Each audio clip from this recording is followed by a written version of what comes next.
Bom dia, graça, paz e misericórdia da parte do nosso Senhor e Salvador Jesus Cristo. Hoje estamos entrando numa nova epístola, né? Terminamos o livro de Efésios, a epístola de Efésios, e agora estamos entrando em Filipenses, né? É o livro que vamos ler, Filipenses no capítulo 1. Diz o texto sagrado, Filipenses capítulo 1, né? Paulo, ele escreve essa carta estando preso. É provável que a sua prisão é em Roma. E o tom da carta é a alegria, tá? Então vamos prestar bem atenção para que Deus possa falar ao nosso coração nesse capítulo 1 da carta de Filipenses. Diz o texto sagrado: Paulo e Timóteo, servos de Cristo Jesus, a todos os santos em Cristo Jesus, inclusive bispos e diáconos que vivem em Filipos. Graça e paz a vós outros da parte de Deus nosso Pai e do Senhor Jesus Cristo. Dou graças ao meu Deus por tudo que me recordo de vós, diz Paulo, fazendo sempre com alegria, súplicas por todos vós, em todas as minhas orações, pela vossa cooperação no Evangelho, desde o primeiro dia até agora. Estou plenamente certo de que aquele que começou boa obra em vós há de completá-la até o dia de Cristo Jesus. Aliás, é justo que eu assim pense de todos vós, porque vos trago no coração, seja nas minhas algemas, seja na defesa e confirmação do Evangelho, pois todos sois participantes da graça comigo.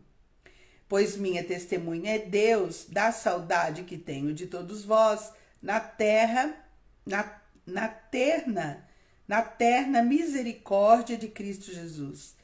E também faço essa oração que o vosso amor aumente mais e mais em pleno conhecimento e toda percepção, para aprovardes as coisas excelentes e serdes sinceros e inculpáveis para o dia de Cristo. Vale uma releitura, versículo 10. Para aprovardes as coisas excelentes e serdes sinceros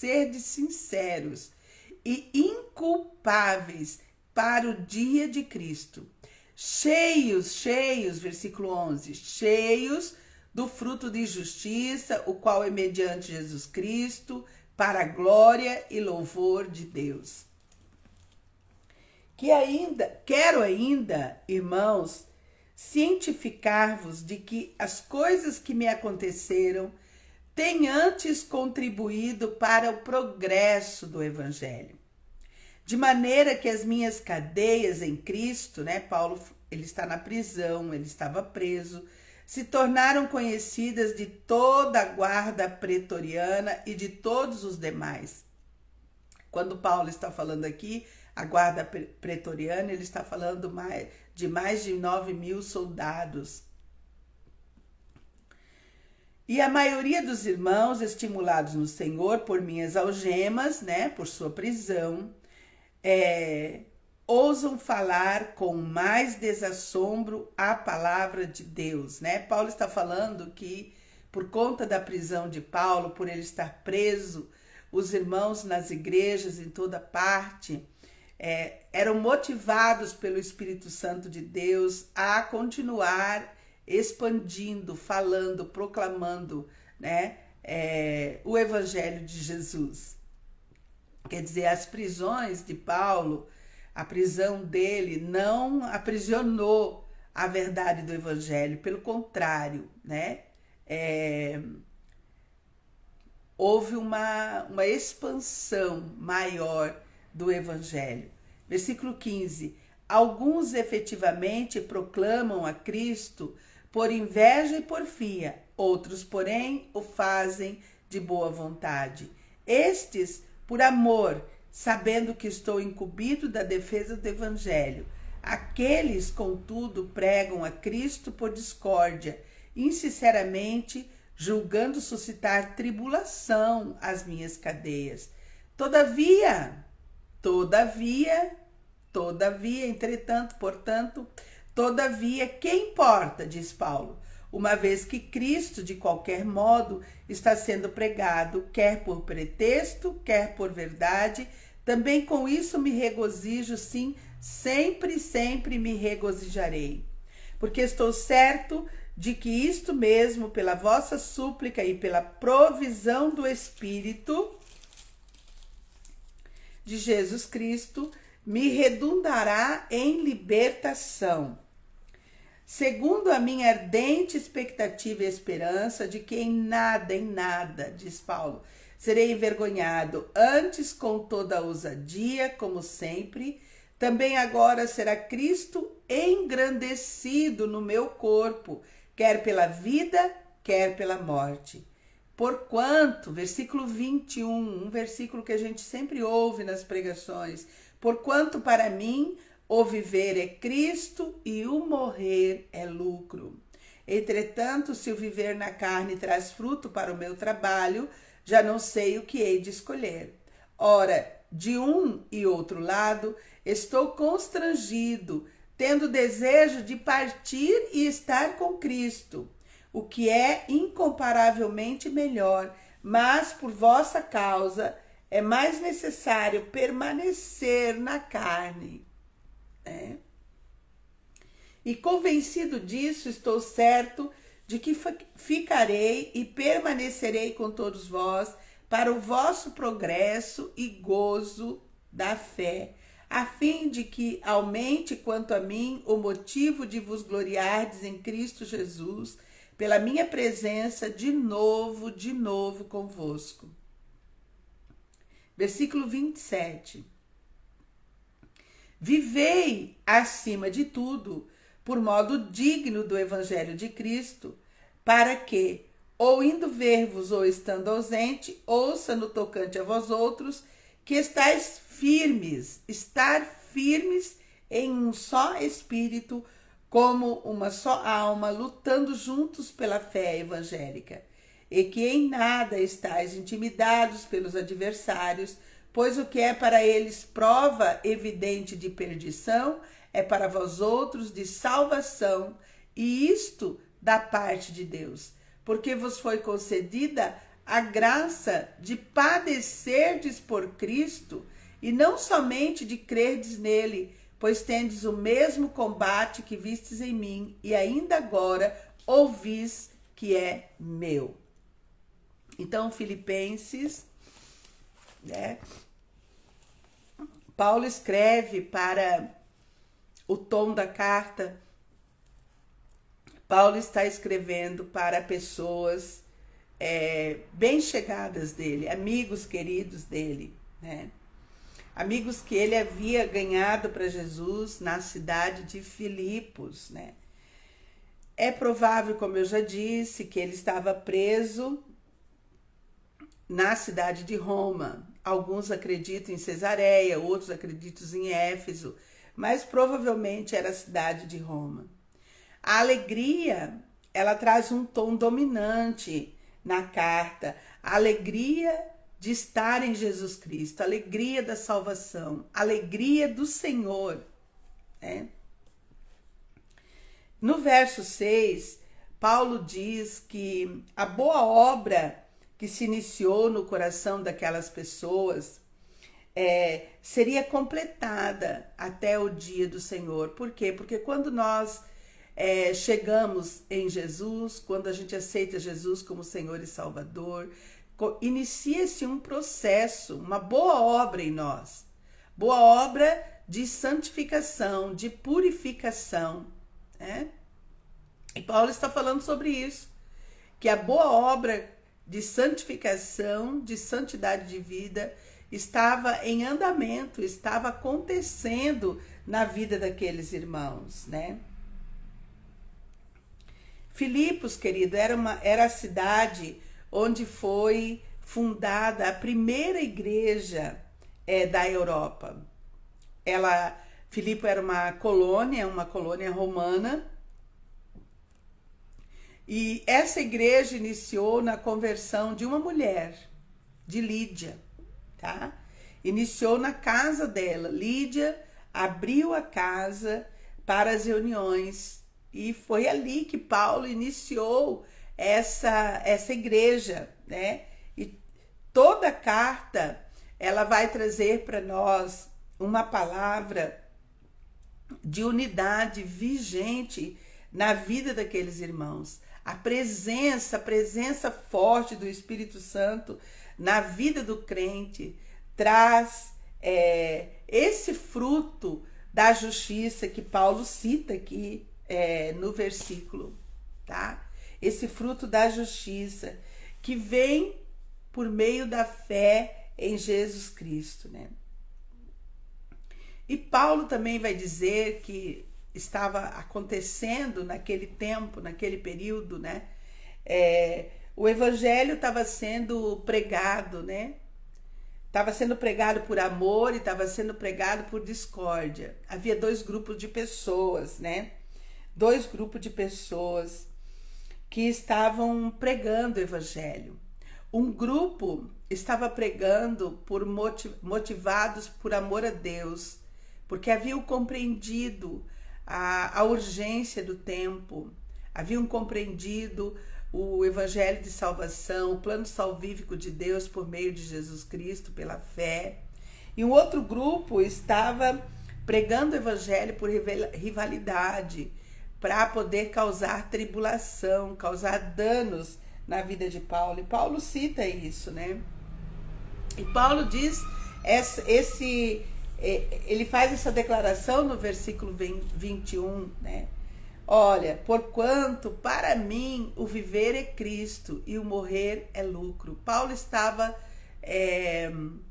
certo de que não importava a circunstância, não importava que ele estava preso, não importava o sofrimento que ele estava passando, né? Porque lembra como era, né? Nas viagens missionárias de Paulo, né? Paulo chegava nas cidades, começava a falar do evangelho, procurava uma praça, uma sinagoga, e ali um grupo de pessoas, e ele começava a proclamar Jesus Cristo, que Jesus Cristo era o Filho de Deus, é aquele que veio para trazer a salvação, né?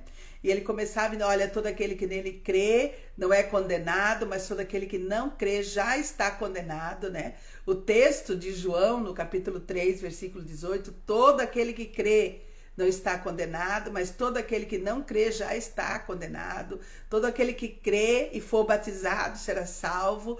E ele começava a pregar o evangelho da salvação. E o que acontecia?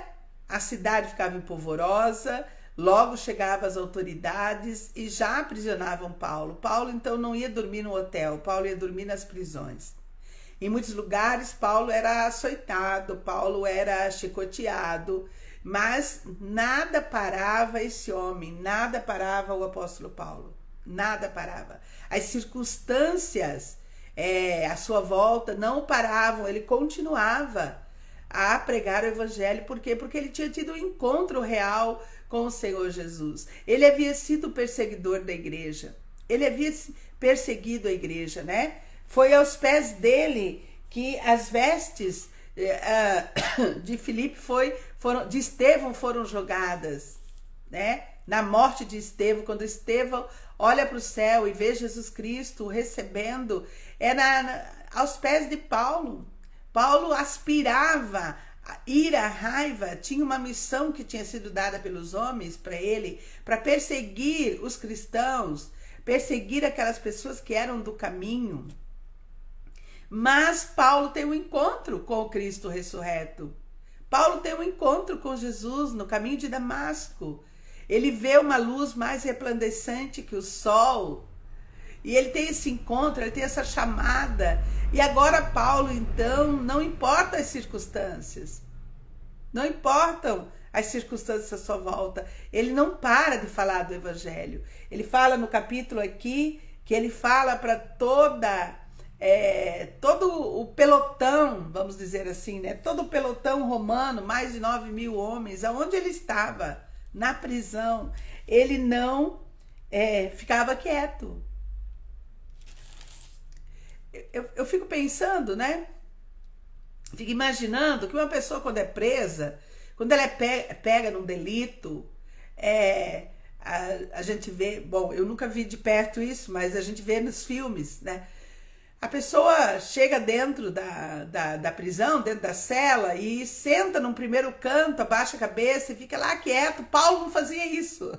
Paulo não fazia isso. Paulo chegava nas prisões e ele começava a falar do amor de Jesus.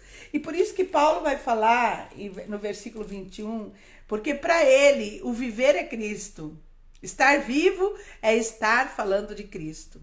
E o morrer era para ele lucro. Tanto fazia. Viver ou morrer, o importante é que ele estava ali cumprindo a missão, a chamada de Jesus para a vida dele. Aquela chamada que ele viu, aquele Jesus que ele viu, né, lá no caminho de Damasco. Aquele convite que Jesus fez para ele, né? Paulo, Paulo, por que me persegues, né? Paulo, Paulo, por que me persegues, né? Na verdade, naquela época ainda era Saulo o nome. Mas Jesus dá um novo nome para Saulo, chamando ele de Paulo, e dá para ele essa incumbência de fazer o nome de Jesus conhecido em todos os lugares onde ele ia, e não importava onde ele estava, ele conseguia pastorear gente. Que maravilhoso isso, que coisa maravilhosa, ler a Bíblia e entrar dentro da história, né? Ele havia feito as viagens missionárias, havia fundado várias igrejas em vários lugares, e agora ele estava preso, mas ele, como bom pastor, o pastor daquelas ovelhas, ele não as abandonou. Ele escrevia as cartas, mesmo com dificuldade na visão, ele escrevia as cartas e continuava a motivar as pessoas que haviam aceitado Jesus como Senhor e Salvador das suas vidas. Paulo é um exemplo para nós, que nós não devemos parar, nós não devemos nos acorrentar, nos aprisionar. Quantos de nós se aprisionam em meio à circunstância, em meio às suas agendas, né? Somos muitas vezes egoístas, pensamos apenas em nós mesmos e nos esquecemos da missão, né? Quando eu entendo o plano de salvação, quando eu compreendo o plano de salvação, eu tenho um convite de Jesus para mim, para toda aquela pessoa que entende o plano de salvação. Tem uma ordem, tem um comando. O comando é: ide por todo mundo pregar o meu evangelho, ensinai e batizai a toda criatura, porque é desejo de Deus que todo ser humano, toda pessoa tenha conhecimento da fé em Cristo Jesus, da salvação que há em Cristo Jesus. E essa é uma missão que nos é dada e precisa ser feita com alegria no coração. Filipenses, a carta da alegria, vai falar sobre isso para nós. Vai falar sobre a alegria que temos que ter de compartilhar Jesus. E não precisa ter teologia, não precisa ser pastor, não precisa nada disso. Apenas precisa fazer como o apóstolo Paulo fazia. Contar a experiência. Como era a minha vida antes de ter Jesus e como é a minha vida agora. Antes de ter Jesus, tem uma tristeza, um vazio enorme no nosso coração. E depois do momento em que nós recebemos a Jesus como Senhor e Salvador, há uma alegria inexplicável dentro do nosso coração. Há uma paz dentro do nosso coração, uma paz que excede todo entendimento, uma paz que não dá para entender, não importa a circunstância, não importa o problema, não importa a tribulação. Se há uma tristeza, se há uma angústia, se há algo acontecendo na vida da gente, uma tristeza grande, Mas com Jesus no nosso coração, a gente consegue ir até o trono da graça, orar, colocar aquela tristeza, aquela tribulação, aquela angústia diante do Senhor. E quando nós nos levantamos daquela oração, há uma alegria inexplicável no coração, há uma certeza inexplicável no coração, há uma paz que excede todo entendimento. Pode estar tudo desmoronando à nossa volta, mas a gente sabe que Jesus é conosco, que o Senhor está ali, né? Eu para mim, na minha vida cristã, eu tenho muito um texto, Hebreus 13:5, Marli, nunca te deixarei, nunca te abandonarei. Em todos os momentos da minha vida, em todas as dificuldades que enfrentei até o dia de hoje, eu tenho esse texto. Ele grita dentro do mais profundo da minha alma, grita: Marli, eu estou com você. Marli, eu nunca te deixarei, nunca te abandonarei. Isso traz uma alegria inexplicável, uma paz que excede todo o entendimento. Não importa. Você pode parar, chorar, se angustiar, mas você não vai permanecer neste lugar de angústia e choro, porque o Jesus Cristo, o Espírito Santo, tira você desse lugar. Ele te abraça, ele te acolhe. Por isso que é tão importante ter Jesus no coração. E se você ainda que está me ouvindo, quando você me ouvir, no momento que você me ouvir, eu não sei aonde vai chegar. A internet é algo que a gente não sabe explicar. A ciência se multiplicaria, diz a Bíblia, é uma promessa. É uma profecia. E eu não sei aonde vai chegar, eu não sei quem vai abrir essa live, eu não sei quem vai parar para ouvir, mas eu sei que se você parou, pare e ouça. Ouça. Se você não entregou tua vida para Jesus, entregue tua vida para Jesus. Aceite Jesus como Senhor e Salvador da sua vida, porque Ele tem vida e vida com abundância para você. Escreva no comentário para mim. Escreva aí no meu direct: olha, eu quero esse Jesus que não importa a circunstância, mas que eu vou sentir alegria inexplicável, que eu vou sentir paz, que excede todo entendimento. Eu quero essa porção desse Jesus para minha vida. Escreve aí para mim, deixa escrito aí. Que Deus nos abençoe e nos guarde. Vamos orar. Pai, em nome de Jesus, eu quero te louvar e te agradecer nessa manhã. Obrigada, Pai, por esta palavra tão preciosa. Obrigada, Pai, porque a palavra de hoje, Pai, nos convida, Pai, a, em qualquer circunstância, em qualquer situação, olharmos para o alto de onde vem o nosso socorro. Olharmos para cima de onde vem o refrigério, de onde vem a alegria do Senhor, independente das circunstâncias que estejamos vivendo, Pai.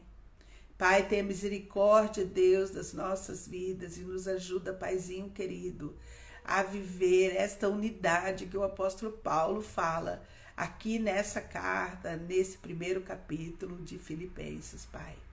Queremos, Pai querido, viver unidos numa só fé, num só coração, num só entendimento da Tua palavra. Pai, amplia o nosso conhecimento. Paizinho querido, amplia o nosso conhecimento, que possamos receber de Ti, para o dia de hoje, uma porção dobrada do Teu Espírito Santo, uma porção dobrada de sabedoria para tudo aquilo que vamos fazer, que possamos, Pai, que possamos sentir uma porção dobrada do Senhor em nossas vidas, Pai. Em nome de Jesus, ó Deus, eu coloco diante do Senhor nessa manhã os enfermos, Deus, os enfermos, Pai. Aquelas pessoas, Pai, que me pediram, Deus, para estar orando, Pai. Aquelas pessoas, Pai querido, que estão enfrentando todo tipo de enfermidade, Pai. Enfermidade da alma, enfermidade do corpo físico, enfermidades espirituais. Paizinho querido, que a medicina não explica, Pai. Nós queremos apresentá-las diante do Senhor nessa manhã, pedindo, Pai, que a Tua boa mão de cura, porque Tu és Jeová, Rafá, o Deus que nos cura, o Deus que nos sara. Pelas Tuas chagas, Senhor Jesus, nós somos sarados, e é sobre a palavra que eu oro pelos enfermos nessa manhã. Eu coloco diante de ti, ó Deus, a vida da Bianca, na sua luta contra o câncer, o seu irmão na luta contra o câncer, Pai, essa família que tem sido assolada por esse câncer, Pai, por essa doença.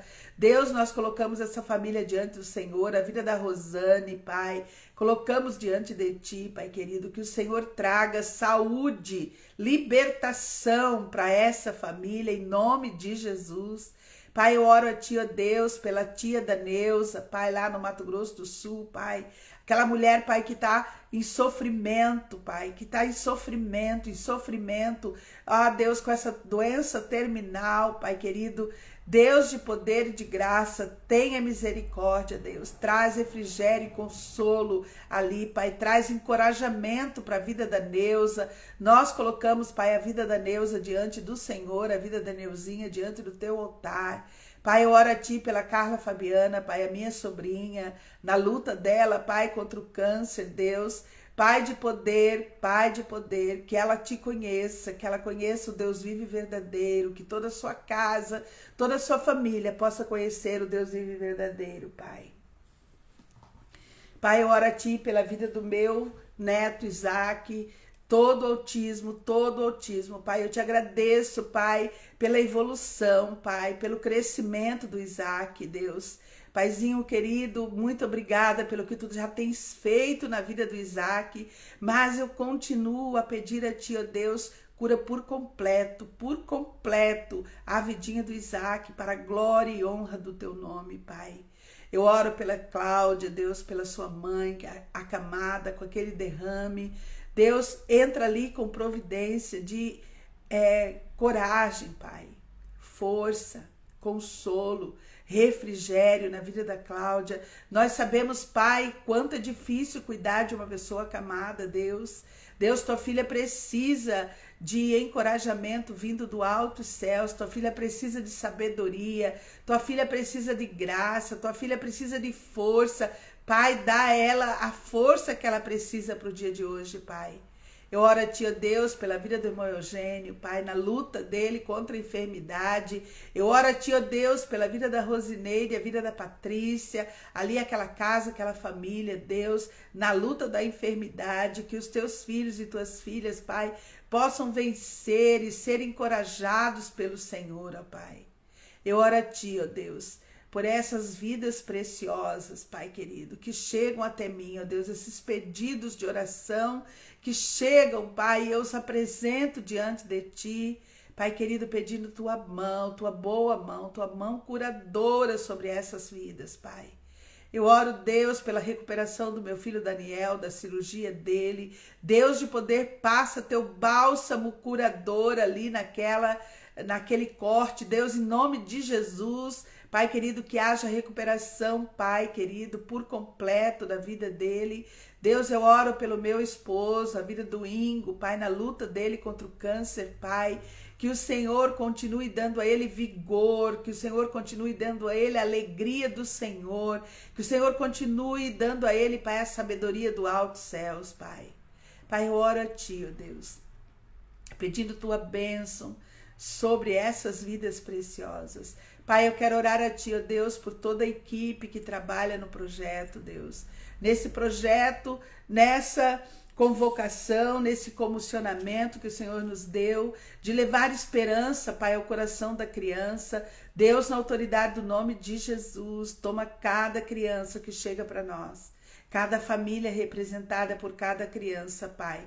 Nós pedimos a tua proteção, Pai, nós pedimos a tua provisão, Pai, que todas as bênçãos aprovisionadas do alto céu sobre a vida dessas famílias, Pai, sejam derramadas pelo Senhor, ó Pai. Que essas famílias, Deus, tenham o conhecimento da verdade do Senhor Jesus, ó Pai, que elas possam conhecer o Deus vivo e verdadeiro, que elas possam, Senhor Deus, olhar para o alto céus, de onde vem o socorro, o refrigério, Pai. Aquelas famílias, Deus, que estão com problemas financeiros, Pai. Deus de poder, que haja provisão nessa casa, nessa família. Deus, aquelas famílias que estão lutando, Pai, contra os vícios, Deus. Contra a adicção do álcool, Pai. das drogas, das violências, Deus, todo tipo de violência, Pai. Nós te pedimos, Deus de poder e de graça, entra, traga à existência, Pai, a paz, traga à existência a reconciliação, traga à existência, Pai querido, a dependência única do Deus vivo e verdadeiro, Pai, que a única dependência dessas vidas seja do Deus vivo e verdadeiro, Pai.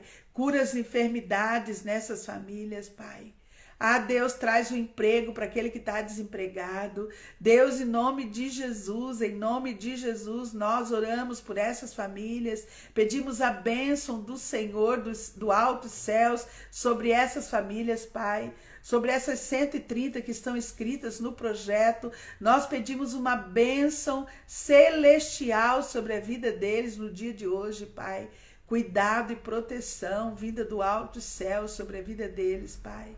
Eu oro a Ti, Deus, pela equipe, pelos nossos professores. Eu coloco diante de Ti, ó Deus, a vida da professora Tatiana, a vida do professor José Vitor, a vida do Vitor Hugo, a vida, Senhor Deus, da Cristiana, da Michele. Pai, nós pedimos a Ti, ó Deus, por esses professores, a vida da Flávia, a vida da Sandra, Pai.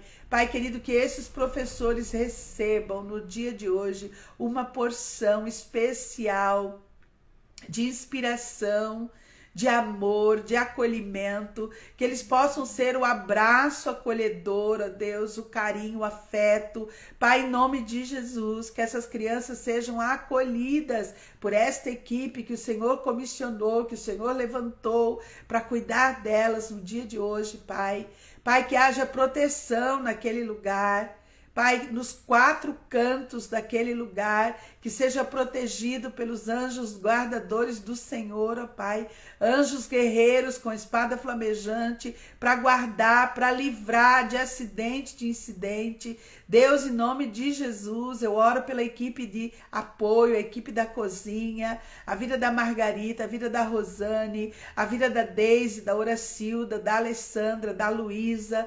Pai, eu coloco essas vidas, Pai, diante do Senhor e peço a Ti, ó Deus, que o Senhor derrame sobre a vida delas, Pai, a inspiração que vem do alto céus, a alegria do Senhor, Pai querido, para fazer esta obra com graça, com entendimento, Pai, com alegria, Pai, com a paz que excede todo entendimento, Pai.